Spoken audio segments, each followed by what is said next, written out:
Welcome to the Women in Industry podcast. My name is Kirsty Davies-Chinnock.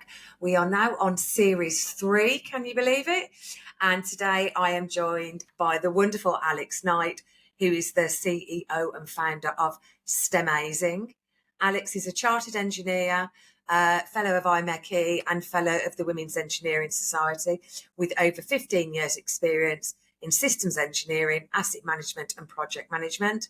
She's worked as an engineer on, frankly, some incredible projects, from improving the asset integrity management of submarines to designing novel rehabilitation equipment for injured soldiers to asset management transformation in the biggest energy distributor in Thailand, predictive analytics for the Forth Road Bridge. But her passion has always been about driving increased diversity and inclusion in engineering and talking to young people and getting them interested in pursuing STEM. And thus STEMazing was born. Thank you so much for doing this, Alex. I know you're busy and I really do appreciate it. Let's start at the beginning. You studied at Brunel University and you sort of won all the prizes, got a first class honours degree in mechanical engineering. You won the university medal, the Graham Hawkes Prize for your final year project. So as well as something that you love, it's something that you have an incredible aptitude for, combined with the study that you put in. But what made you choose mechanical engineering as a field to study in the first place? Well, it's kind of weird hearing you say those things back, Kirsty, because actually my memory of young Alex is that I struggled with everything. I was not great at maths and science at school. I wasn't in the top set for those subjects. I really struggled with them, and I literally just scraped the A-level grades to get into university. In fact, I didn't get the grades I needed to go to university, but they offered me a place after I had an interview with them, so I managed to persuade them in the interview.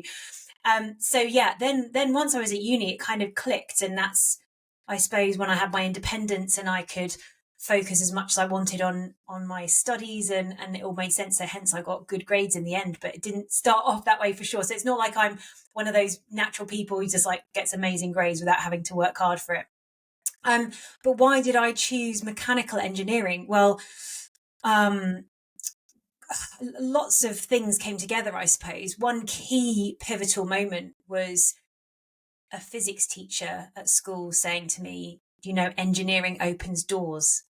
And that really stuck with me. That phrase really stuck with me because I was like, okay, well, that's really cool because I don't actually know exactly what I want to do. But having a foundational sort of training in something that will open doors to the future Alex will be, sounds like a great idea. And also the fact that I wanted to do a vocational subject, something where I felt like it would be more than just a job. It would be like a fulfilling career and linked to actual practical problem solving that helps people. And I grew up with a sister who had multiple disabilities, and I always wanted to do something to like actually build things to make her life better. And so I actually wanted to do biomedical engineering. But the degree subject I was doing was meant to have a biomedical engineering specialism at the end of it. But by the time I came to do that, that was cancelled because there wasn't enough interest. So I ended up doing straight mechanical engineering. And then after that, I went and did a master's in biomedical engineering, probably inspired by wanting to help people, and particularly my sister. I love that they're sort of looking at a degree as a vocational degree to solve problems. And I think we put a lot of pressure on kids when they're doing their GCSEs and their A-levels to follow a career path. And very, very few people at 15 to 18 know what they want to do, have a calling, I want to be a lawyer, I want to be an accountant, I want to be an engineer. A lot of us just sort of, fall into something because we either enjoy it or there's a reasoning behind it. In your case, wanting to help, wanting to solve issues and to help your sister with being able to navigate what she needed to navigate. part of your MSc, um, on the sort of biomedical, engineering and physics and medicine. Um, After that, you did an asthma and COPD diagnosis and monitoring tool. Is that right? Yeah, so that was my first job because I struggled, I kind of assumed that I had to get a grad placement. That's what everyone was doing. They were getting graduate placements at big companies. So I applied to loads and I didn't get any of them. I wasn't successful with any of them. And I really had to think outside the box and think, how am I going to get a job? And I spoke to my final year project supervisor, who I knew had a company as well as being working in the university. And I said to him, how do I get a job, basically? And he said, well, it just so happens we're looking for someone to work in a lab of a company that I am part of starting. So it was a startup medtech company. And so I interviewed for that job and I got that job as a lab assistant. So I was doing R&D in the lab. I was literally doing experiments, doing failure modes effects analysis, all the way through to doing clinical trials in hospitals, and even getting involved in funding applications for grants and more funding for the company. So it was a fantastic, fantastic job, but it was definitely like not the obvious choice. When, like you say, you don't know what to do when you're young, and you don't even know how to solve your own problems. So I just found asking people for help usually meant I'd find an option for a solution. But what a brilliant um, introduction to the world of work, if you like, particularly in, an area that you'd studied at sort of postgrad, in being involved with a startup. So not just going in and doing the lab work, but looking at R&D, even the funding. It must have given you a much wider level of experience than if you'd gone to an established I think business, so. Yeah. Yeah, I think so. I actually, it was the best thing ever on reflection, because I got to sort of create my own path right from the start. Working for a small startup company, you have to wear all the hats and do all the things, from making tea for their big business meetings through to, yeah, getting your hands dirty in the lab, through to learning how to do, like, coding for doing some of the analysis, through to speaking to venture capitalists and doing presentations for more funding and planning clinical trials and all sorts of stuff to do with the MHRA, where we needed to get, like, regulation approval for the device we were developing. I got such an amazing variety of experience in a very short period of time. And I think that experience was what sparked the entrepreneur in me as well. Because I was surrounded by entrepreneurs, a group of people who'd started this company from an idea. And I loved the fact that they just got to create their own thing that was solving a problem in the world and helping people. So I think that probably sparked my entrepreneurship kind of, vibe and buzz that I've got. And that ultimately, like 20 years later or whatever, led to me running STEMazing. Because when you left your first job, you went on to Fraser Nash, didn't you? So, and you were there, what, 10, 11 years? And from my stalking of you, you focused on multidisciplinary engineering programs, predominantly in the medical engineering sector. But what was your highlight there in your time there? What was something you look back on and go, oh, wow, I did that?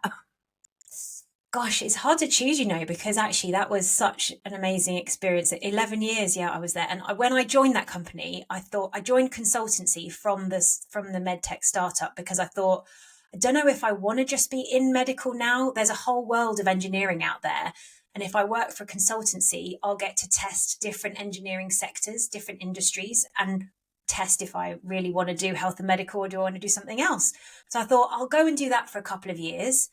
And then I ended up staying 11 years, because every project is like starting a new job. Every project you get to meet a new client, work with different teams on a different exciting, problem that you're trying to solve. And so honestly, it's hard to say which one was my absolute highlight, but I think probably working with a group of a user group of families and young people who had disabilities and complex multiple disabilities.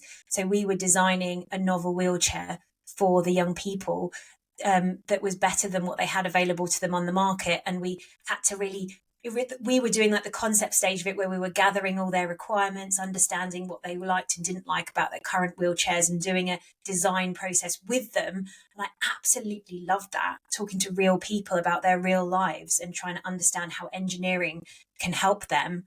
But, you know, from going to Thailand and working on the energy project out there to being able to work with submarines, is a whole range of stuff in that 11 years. And yeah, gained some fantastic experience and worked with amazing people. So it's really hard to say the highlight. I love the fact that there are engineers, people out there working to make people's lives better, and being inclusive in looking at people who have disabilities. Katie Deacon is an engineer. I don't know if you know her, and she's speaking at my conference this year. And she's working on a project at the moment with the University of Wolverhampton that I'm hoping she'll be able to share with us. But it's using technology, it's using AI, and it's really showing how things advance, and how the technology can be used to give much more independence to people who are, for example, a wheelchair user, and remove limitations that are out there in the world for them. And she's told me a bit about that, and it's mind-blowing, absolutely mind-blowing. Yeah, that's engineering at its best, I think, when you can clearly provide that link to how it's helping people. I mean, in any field of engineering, you can make that link, but some it's very, very obvious, and health and medical is one of those. I definitely. And then fast forward to 2019, and your major life shift, and you mentioned your entrepreneurial spirit. You left your job, you sold your house. Gen Z aren't going to talk to you because you cancelled Netflix. And don't tell me you gave up avocados. I don't think I'll cope with it. And you set up STEMazing.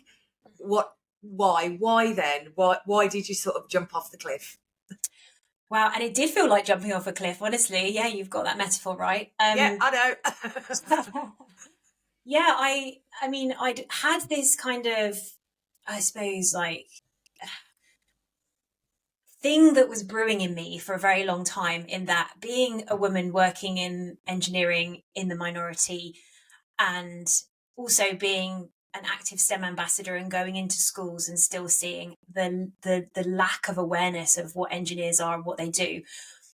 Those things combined has kind of had this thing brewing in me where I was like, I need to do more to be a part of the solution around this, to be a part of this mission. And as much as I can do an aspect of it in my day job is still very much, my time and my energy and my resources are taken up with delivering the day job projects. And I felt like I'd done that enough. I didn't have anything to prove to myself anymore. And I suppose it was like, I kind of set up STEMazing as a side hustle in 2019 with a bit of crowdfunding money that I had. And I was part of a NatWest Bank project for women entrepreneurs. And if I could crowdfund a certain amount, they would match it. And so I thought, I've just got to do this. And that was brilliant for me, putting it out there that this is what I was doing. And I talked to my boss at the time about it, said, I want to do this thing. And he was really supportive. And I was also at the time got a role through the Royal Academy of Engineering as a visiting professor. And I was working part-time at work and juggling a few different things anyway. So it kind of felt like, well, I can add this extra thing to my pile of stuff I'm doing. It will be okay. Like totally naively, not understanding at all what was involved or how hard it would be. Just thought, let's just go for it and see what happens. So in 2019, I started just setting up STEMazing kids clubs locally to me in my local primary schools. And my kids are that age, so it was easy to get like into the schools and run sessions. Loved doing it. And then COVID hit. And that was like, oh my God, I've just started this thing and now I can't go into schools. I can't do all this stuff that I wanted to do. So I thought, well, I'll try doing an online STEM club. And where I'd gone from having maybe like a total of, say, like 10 families involved in what I was doing in my local school, I all of a sudden had about 100 families involved in the various online STEM things I was doing. And I was based down in Surrey at the time, down south, and I had families from Scotland joining. I was like, this is amazing. I can reach these families by doing online STEM. So that sparked something in my mind to think, well, if I can do this and reach 100 families as one person, if I can encourage other women in STEM to be those role models for those young people, think how many young people we could influence. And so I had the idea of setting up basically a way of supporting and empowering women to be more visible role models and do initially online STEM interactive sessions. And that's how it all kind of grew from there. I started getting interest, I started getting support. And after about, well, over a year of doing that, I then ended up leaving my day job of my, like, secure paycheck and pension and benefits and all that and security, because I just felt so passionately that this was what I was meant to do. And although, yes, it was a huge risk for our family, we knew that if we sold our house and downsized our mortgage, then we'd be okay financially. I wasn't spending a lot of money commuting into London. We were all in COVID lockdown, and it kind of, helped me realize that I can run a business from home from anywhere. So why don't we move to a part of the country that's cheaper to live, that we kind of had a dream about going to anyway? And it all just it was like all the bits of the puzzle kind of made sense and came together. So although it was a risk, it just felt exciting. It didn't feel scary. And I also have inner confidence that I've built up over the years that I didn't have at all when I was younger, but I have strongly now, knowing that I've got this. I trust myself. And if this thing doesn't work out, at least I've tried, and I'll find something else to do and I will be fine. So I have that confidence. And I think you need that when you do something entrepreneurial, because you don't know if it's going to be a success or not. I always think it's great when people are so honest to say, I did it, didn't know what was going to happen. And when people, I'll be talking to someone and they go, oh, I'm thinking about doing this. I'd go, do it. What would you advise? I'll give you practical advice. I'm not going to tell you what it feels like. I'm not going to tell you this. I'm not going to tell you that. You've got to make your own mistakes. And one of the things I sort of say with various initiatives that I'm doing, and I'm launching another one in May and another one in June, if I'm going to fail, I'm going to fail spectacularly. Love it. There's no point doing it halfway. Just try. And if it doesn't work, you can pivot, but you've got to try. And you mentioned that you've got various initiatives that have come on since you sort of started with this. I met you end of last year. Yes. Mm-hmm. Yeah.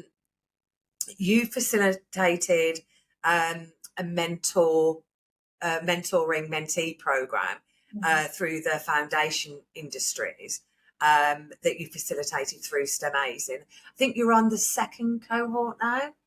Is that right? You've done a second cohort. So we're on a second cohort with women in nuclear, so different to the foundation industries one. But yeah, I mean, hoping to do more with that, and basically any area where there are women in STEM or women in the minority, mentoring programs like that are hugely beneficial, both for mentors and mentees, I think. And I've done a lot of mentoring myself over all the years I've been in industry and seen the benefits for both me and the mentee in mentoring relationships. And that's why I'm such an advocate of it. And we had to bring that element into STEMazing to support women in STEM to stay in our industries now, the current, women, and then also encourage them to be the role models and get involved in the STEM outreach. Like, the two are so connected to me that we need mentoring programs in every company, in every institution across the whole of our industries. And mentors can be any gender, because any gender has benefit they can bring to women in STEM. But we need to give women in STEM the support that they need to see the options for them and get that building up their confidence really in their skill set to be able to stay in a place when they're in the minority and it is harder. Like, I know some companies do an amazing job of inclusive cultures. It's still hard when you don't see other people like you that you work with. It is. So they need mentors. We all need mentors. And having been one of your mentors, the actual program that you put together is like nothing I've ever seen when I've mentored before.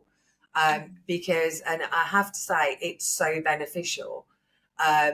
Is it's structured, it has resources in it. Whereas quite often, what tends to happen is it's you be their mentor and you sort of make it up as you go along. There is nothing wrong with doing that if that's how the relationship goes. But if you're working with someone you never met before, you know, sitting and having a chat over a coffee is great, but they need to be able to trust that you are going to help them identify specific goals, KPIs, additional routes in their career, maybe. And you're going to be able to help them identify skills or tasks or all sorts of things for them to achieve it. Because it's very, very easy if you're sort of a mentor, go, oh, I've been doing this for 35 years, just do this. But that's prescriptive. It's not helping them find the answer. I mean, every now and again, you do need to go 2 and 2 is 4, but it's about them discovering that confidence that you've just spoken about. Yeah. They're not going to get that if you give them the answers. They need to achieve the answers themselves. That's exactly right. And that's why I created the mentoring program in the way that I did, because like I said, I'd been involved in mentoring programs before, and ranging from getting basically no support through to getting some good support. But I felt like, similarly to our Inspiration Academy, I want to support the role models to really feel like they're benefiting in this process, build their confidence so they can be the best role models to the young children as possible. The same applies to the mentors. I want the mentors to enjoy the process, to feel like they're developing, to feel like they're building their confidence and skill set and tool set that they can apply in various aspects of their lives, and so they can be the best mentor possible to these women who are their mentees. And that is a successful formula, like whatever way you look at it. If you support both parties involved, all stakeholders involved, it's a win-win across the board. And that means, hopefully, we're kind of having this ripple effect of mentors who are more empowered and confident, who want to go on and do more mentoring, and mentees who benefit from having a really effective mentor, who then go on to become mentors and role models themselves. And we just create this like absolute momentum in our industries for more inspiration and inclusion. Like, that's where I always start off with. I'm like, I have an idea and I think, what will the ripple effect be? How can I create and amplify that ripple effect? And that's where it grows from. And I think one of the ripple effects that this has had as well is that the mentors and mentees, 2 months after the program finished, 3 months after, are still in touch. I actually spoke to my mentee 4 days ago, just to see how she's getting on, whether one of the opportunities we were discussing had moved forward. And from what I can tell, that's fairly common across the board with the group of people that you put together. You build a relationship, you build a connection. And at the end of the day, we're all human. And that's what, as humans, we want, is that connection and that sense of purpose. And being involved in a mentoring program gives you that like nothing else. So I'd highly recommend anyone listening, if you don't have a mentor, find one. And if you want to become a mentor, absolutely get involved in a program that supports you to do that. You mentioned earlier you were working with women in nuclear, but a lot of your programs are sort of complementary. So you do a lot of work with STEMazing kids, and you're doing you're also working with women in nuclear to work for training for ambassadors to work with primary school teachers. Yeah. Tell me about that. So yeah, we sort of, I suppose, get involved in lots of different things. It's sort of grown over the years. Fingers in pies. Yeah, exactly. And as much as I try and keep a clear focus on women in STEM and inspiring young children, like that's our focus. But even within that, it tends to grow arms and legs, because people get they get fired up about what we do. So we quite often find this, like you getting involved in one of our STEMazing mentoring programs, you then see the connections to other things you're doing, like inviting me onto your podcast. So we worked with a woman called Alina Militello-Esp, who's a woman in nuclear. She got involved in our Inspiration Academy. Then she had the idea to create a women in nuclear mentoring program and asked me to help. And we created that. And then that's gone on to now her saying, okay, great, can we create a new STEM session linked to fusion energy that we can get our nuclear ambassadors to run in primary schools and work really closely in person with the teacher so that it's like a great collaborative effort in the classroom and it benefits everyone involved. So we're doing some training around that, providing the support resources. And we know what works because we've been doing this a lot now over the last 5 years. And we're continually learning and collaborating with different organizations to build that collective strength. And yeah, I love it when people come to me with ideas. And I think that's the entrepreneurial part of me. Like, I love a new idea. I just have to be careful to make sure I can fit it into my day. Yes, that does tend to occasionally put the scupper on it, doesn't it? It's so how can companies and individuals get involved with STEMazing? So as an individual, you can go to our website, which is stemazing.co.uk, and you can apply to get involved in our mentoring program or our Inspiration Academy program completely for free when they open. So if you sign up to our newsletter, you'll get notifications when they're going to open. There's limited places for the free ones. So we also work with companies in STEM who we partner with and different institutions and organizations and, academic institutions as well, like universities. And then they partner with us, which does involve money. For stuff to happen, it needs funding and investment. So then those partner organizations get guaranteed places for women in their network or any gender to get involved in the mentoring program. And that's really the key ways people can work with us. But if you follow us on social media at STEMazing, you'll see all the different things we're doing and you can get involved because we'd love to have more people involved. It's been 5 years now since you sort of set up STEMazing. Have you got Netflix back? We have. Do you know what I think? Yeah, a few. We have. Few. Yeah, we have. Obviously, STEMazing is evolving. You're evolving. How you're going to work going forward in the future is evolving. But is there one particular challenge over the 5 years that you couldn't solve? I honestly believe there's nothing I can't solve. Oh, I like that. Yeah, honestly, genuinely, I believe that. There might be a completely different way forward than I was expecting, but it doesn't mean that it's worse. So I honestly don't feel like there's anything that I've faced over the last 5 years that I couldn't solve. I mean, there's always the challenge of getting more funding and investment. There's always the challenge of growing pains of a startup company into a small, micro company. Really, we still are, but recruiting people, managing team, and making sure that works really well and that we're a really strong team together. There's challenges involved in lots of things to do with running your own business.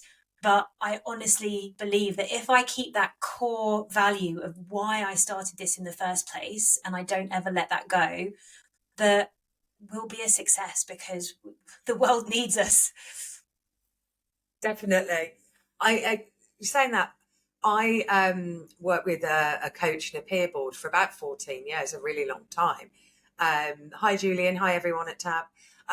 Absolutely great. And one of the things we did was set up our yearly goals, and then we'd revisit them and update on them. And I always had at least one of my 5 goals that by month 3, I'd changed it. I was like, it's not relevant anymore. What is relevant instead is doing this. So instead of going down the left path, I've gone down the right path because I think that will work better with what I want to do and the outcome, etc. It doesn't mean that the original goal was wrong. It just means that this new goal is actually a better fit. Yeah. And being And you can adaptable, I think, is a yeah. key skill of an entrepreneur or anyone in business, to be honest. And seeing the options and being able to adapt based on the new data that you have available to you. And it's that growth mindset, isn't it? Like we talk about in mentoring with us supporting our mentees to have a growth mindset, seeing perceived failure as a way of learning and taking you on to that next level. And we can always be evolving and doing different and better things. So nothing has ever happened negatively, or, it can't be classed as a mistake, because it's always learning and something to help you evolve into that next level of who you are and who your business is. I have one caveat for that though. I will never, ever, ever write a 5-year business plan again. I've written 2. One was a month before the 2008 bankers crash, and one was a month before COVID. Oh my goodness. So I am never, ever, ever No, the world can't take it. Don't do it. writing a business plan again. Just you'll all thank me if I don't. Finally, Alex, what's the best advice you've ever received? Ooh, good question.